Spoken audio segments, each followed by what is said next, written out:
Student, मैं doctor Manoj Saxena अर्थशास्त्र के टॉपिक मुद्रा का अवमूल्यन के अगले भाग के साथ वापस उपस्थित हूँ। बच्चों, पिछले वीडियो में मैंने आपको बताया था मुद्रा का मूल्य निर्धारण किस प्रकार से होता है। उसके दो तरीके थे। उसमें पहला था बाजार द्वारा, आप बाजार के द्वारा, उसके बारे में मैंने आपको बताया था।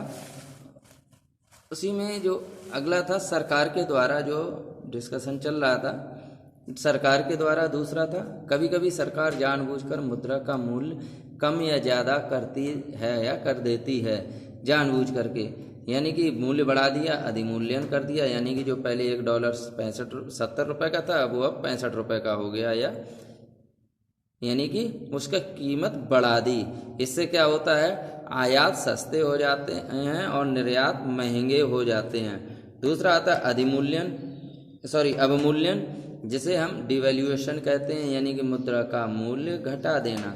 मुद्रा के मूल्य घटाने से क्या होता है, निर्यात तो सस्ते हो जाते हैं लेकिन आयात महंगे हो जाते हैं। पहले जो 70 रुपये था मूल्य बढ़ाया, यानी कि 65 रुपये कर दिया, तो कोई विदेशी हमसे चीज़ लेता है तो उसे वह चीज़ महंगी पड़ती है, यानी कि 65 रुपये की, और हम लेते थे तो हमें वो सस्ती पड़ती थी। अब यहाँ पर क्या है, निर्यात जो है, अब हम कोई भी चीज़ लेंगे तो हमें 75 रुपये देने पड़ेंगे $1 की चीज़ के लिए, तो हमें ये चीज़ महंगी पड़ती है, यानी हतोत्साहित होते हैं क्या, आयात, यानी कि इम्पोर्ट है वो कॉस्ट है, इम्पोर्ट कॉस्ट है, यानी वस्तुओं की कीमत है, आयातित वस्तुओं की कीमतें हैं वो बढ़ जाती हैं कम में अवमूल्यन करने से। और लेकिन निर्यात है, यानी एक्सपोर्ट है, वो सस्ता हो जाता है। अब पहले विदेशी जो थे वो 70 रुपये में लेते थे, अब 75 रुपये का सामान उन्हें मिल रहा है, कितने में, उसी $1 में।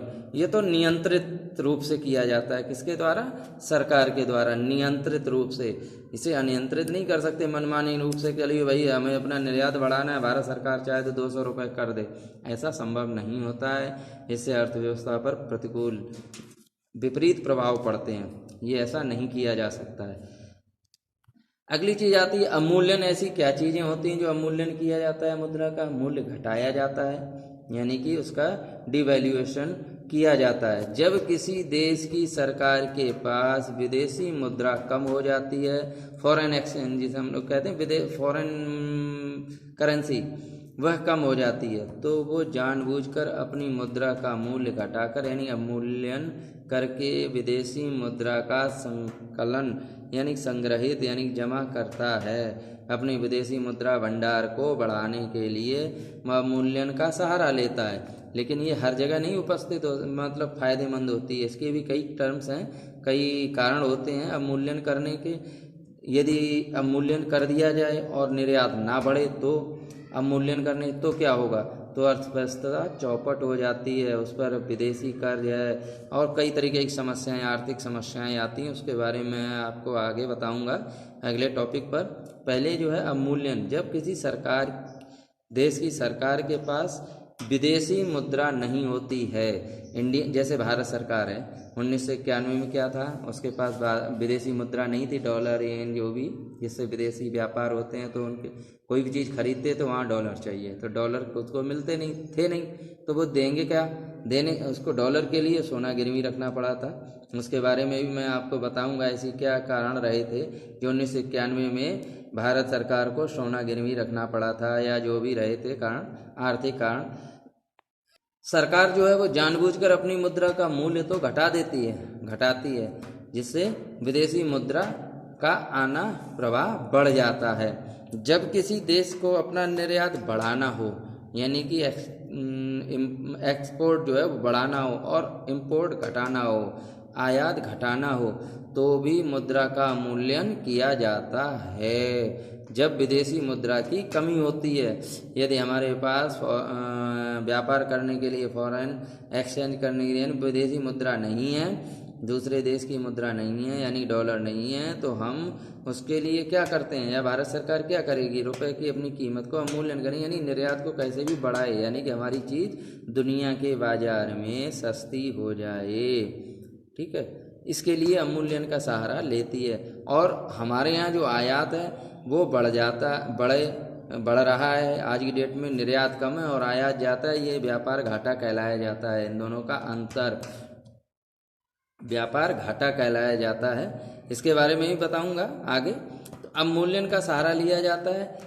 इस चीज को जे वक्र अर्थशास्त्रियों ने इस प्रवृत्ति को अवमूल्यन की यानी कि घटने बढ़ने व्यापार घटने बढ़ने की प्रवृत्ति को जे वक्र के द्वारा अवधारणा से स्पष्ट किया है। जे वक्र क्या होता है इसके बारे में मैं आपको अभी बता रहा हूँ।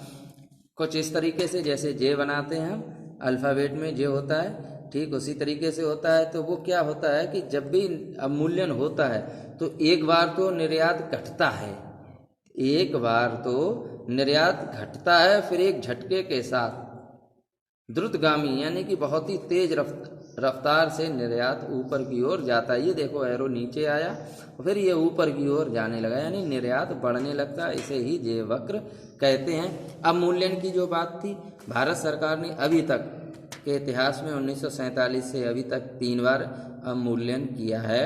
सबसे पहले अवमूल्यन भारत सरकार ने 1948 में, फिर दूसरी बार 1966 में और लास्ट बार 1991 में किया था। 1991 में इन तीनों में सबसे ज़्यादा रुपए की कीमत 1991 में गिराई थी, यानी कि कम की थी। अवमूल्यन किया था विदेशी बाजार में। पहले मान लीजिए 1948 में 30 रुपये था $1 का, बराबर $1 था, और यहाँ पर आकर के 55 रुपये था। माना है, ये काल्पनिक चीज़ बता रहा हूँ मैं, एग्जैक्ट डाटा नहीं है ये, ठीक है। 1966 में सपोज 55 रुपये का था, तो अब यहाँ पर आकर के 70 रुपये या 60 से 65 रुपये मानिए, यानी कि इनमें बढ़ोतरी आप देख रहे हैं ना। $1 65 रुपये, यानी 10 रुपये का अंतर जो इसमें दिख रहा है। समझ में आ रहा है बात?